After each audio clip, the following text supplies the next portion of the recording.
Poštovani gledaoci i slušaoci, dobrodošli na kanal Lice Balkana. Ukoliko još uvek niste postali naš pratilac, to možete učiniti klikom na dugme prati ili subscribe. Naravno, ne zaboravite da uključite i zvonce kako bi vam pravovremeno stizala obaveštenja o našim najnovijim videima. Hvala na podršci. Tajne službe koriste tehnologiju čitanja misli, možda upravo nad vama, a da vi o tome nemate pojma. Mind reading tehnologija koju koristi CIA najpre je korišćena i isprobana na zatvorenicima osuđenim na smrtne kazne, koja je neverovatna u svojim mogućnostima da detektuje čak i najmanje promene u ljudskom razmišljanju, ali i da utiče na tok misli. Tehnologija je toliko sveobuhvatna i precizna da može da detektuje svaki delić ideje, misli o kojoj osoba razmišlja, ali i emocije, reakciju receptora na bol. Tehnologija takođe omogućava jasan i precizan pregled slike koju osoba vidi svojim očima, kao i svaki, čak i najmanji šum koji osoba čuje. Ne postoji šablon po kome je moguće utvrditi na koji način biraju žrtve, odnosno ljude protiv kojih usmeravaju ovu tehnologiju, jer su različiti po obrazovanju, tipu ličnosti, funkciji koju obavljaju u datom trenutku i tome slično. Jedino što je sigurno je da je mogu upotrebiti na bilo kojoj osobi, a ta osoba uopšte i ne mora da zna da je tehnologija baš protiv nje korišćena.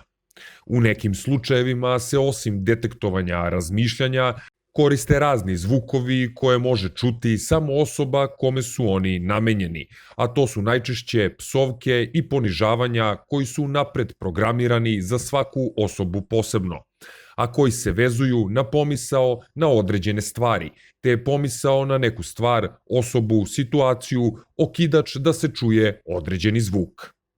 Ti zvukovi mogu biti prilično glasni, a druge osobe ne mogu čuti šta čuje osoba kojoj je poruka namenjena. Da se ne radi o glasovima koji dolaze iz glave, lako se može proveriti tako što se stave čepovi za uši.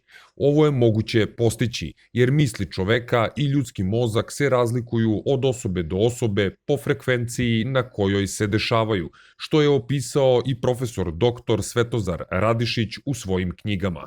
A osim psovki i uvreda, koriste se razne metode koje su kreirane od strane psihologa. Krajni cilj korišćenja ove tehnologije, osim prikupljanja informacija iz razmišljanja i sećanja ljudi, je da osobu protiv koje je usmerena dovedu do ludila i suicidnih misli i ideja. Obzirom da ova tehnologija nije zapravo toliko nova, pitanje je da li je danas posjeduje samo CIA.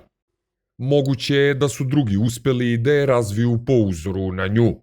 Inače, o mind reading tehnologiji se govori, ali i ono što priznaju da za sada postoji daleko ispod onoga što zaista postoji i što se koristi. Sprave koje se razvijaju na MIT-u i drugim prestižnim istraživačkim institucijama daleko su ispod onoga što posjeduju tajne službe. Kada se sagleda tehnologija, može se zaključiti da je ona izuzetno napredna u pogledu veštačke inteligencije i big data analize, dok neki smatraju da su korišćena i magijska delovanja. Takođe, dovodi se u pitanje da li je potrebno da osoba posjeduje mikročip, dok neki tvrde da se sve obavlja satelitskim putem i da za mikročipom uopšte nema potrebe. To je veoma zabrinjavajuća činjenica, jer znači da tehnologija koju CIA posjeduje može da im omogući da u bilo kom trenutku znaju tačno o čemu bilo koja osoba na planeti razmišlja, kako se osjeća, šta vidi, šta čuje i tako dalje. Život se brzo menja, te pored mind reading tehnologije predstavljamo nove tehnologije, nove opreme i nove proizvode koji će ubrzo postati sastavni deo naših života. Ono što je delovalo nemoguće prethodnim generacijama za nas više nije, a ta transformacija se dešava svakodnevno. Evo liste stvari koje su se gotovo već obestinile. Čovek robot, ovo trenutno zvuči kao naučna fantastika, ali nikad ne reci nikad. Ko zna, možemo biti svedoci kako se ljudski mozak povezuje sa kompjuterom ranije nego što smo to zapravo mislili. Skoro savršena izolacija. Naučnici su izmislili poseban materijal koji se zove avgel, koji je u osnovi gel pun neverovatno sitnih rupa. Rupe su toliko male, govorimo o nanometrima, da molekuli gasa ne mogu proći kroz njih, što ovom materijalu daje idealna izolaciona svojstva. Robot kao elektronska ličnost. Google, na primer, radi na stvaranju robota sa ličnošću i različitim raspoloženjima. Hoće li se on svađati sa svojim gospodarima oko pojedinih stvari, ostaje da se vidi. Tu je i Hyperloop. Hyperloop je ultra brz transportni sistem sa očekivanom brzinom od oko 1200 km na čas. Zamisao je da kapsule sa ljudima unutar cevi lebde na tankom sloju vazduha i da ih pokreću elektromagnetni motori unutar svake kapsule. Misleća mašina. Opet Google.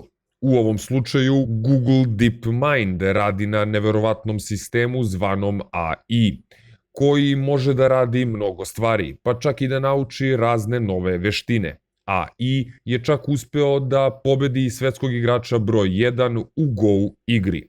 Može li to biti dolazak novog Terminatora? Tu je i putovanje na Mars.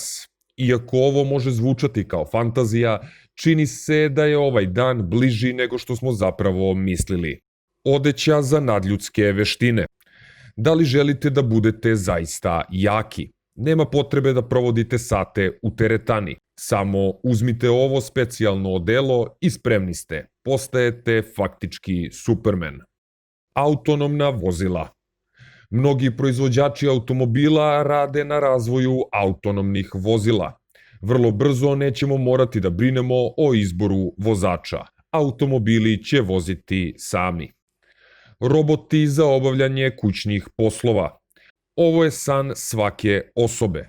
Lepo je imati mašinu za pranje sudova kod kuće, ali zar ne bi bilo sjajno imati nekoga ili nešto koji bi je mogao napuniti i isprazniti? Tu je i biogorivo.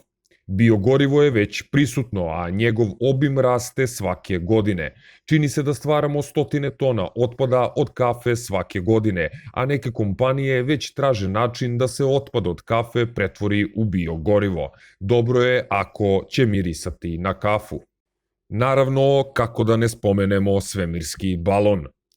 Koliko god zvučalo nerealno, baloni mogu da postanu popularni za svemirska putovanja. Očigledno da mogu potencijalno dostići visinu od 30 do 40 km nadmorske visine. Iako svemir počinje 100 km iznad zemlje, takav let je vrlo impresivan. Automobil sa opremom za detektovanje alkohola u krvi. Američka nacionalna uprava za sigurnost saobraćaja na putevima razvija opremu koja može da skenira prste i analizira vozačev dah na alkohol u krvi. Ovo je dobro rešenje jer je previše nesreća zbog vožnje u pijanom stanju. Internet za sve. Ne brinite više za lozinke za Wi-Fi ili za probleme zbog sporog interneta. Imaćete pristup neverovatno brzoj internet vezi gde god da se nalazite. Elon Musk i Richard Branson planiraju da njime pokriju čitavu planetu. A zašto se njima to isplati? Tu su svakako i pametne etikete za hranu. Oko 30% hrane koju proizvedemo bacimo nakon isteka roka trajanja. Uprkos roku trajanja, postoji velika verovatnoća da je hrana dobra, ali ne možemo znati to sa sigurnošću. Tako vam ove pametne etikete mogu pomoći. U početnom obliku nalepnice su glatke, ali s vremenom postaju grube. Što se više hrane razgradi, etikete postaju sve grublje. Ovo je možda čak i poželjno. Bezbolno uklanjanje tetovaža. Hiljade ljudi kažu, voleo bih da ovo nikada nisam uradio. Odnosi se zapravo na tetoviranje, ali postupak uklanjanja je jako skup, bolan i često ostavlja ožiljke. Jedan student iz Kanade je razvio kremu koja postiče rast novih ćelija umesto obojenih. Tu je i dostava dronovima. Sve više i više ljudi kupuje putem interneta i korišćenje dronova izgleda kao jeftin i pouzdan način isporuke. Da li ćemo morati da izmislimo i bespilotne semafore da ne bi dolazilo do saobraćajnih nesreća? Neizostavan deo ove liste svakako je i protetika. Vrlo brzo ćemo možda videti ljude sa naprednim protetskim udovima, sa raznim dodatnim funkcijama i kožu toliko osetljivom da može da oseti dodir ili toplotu.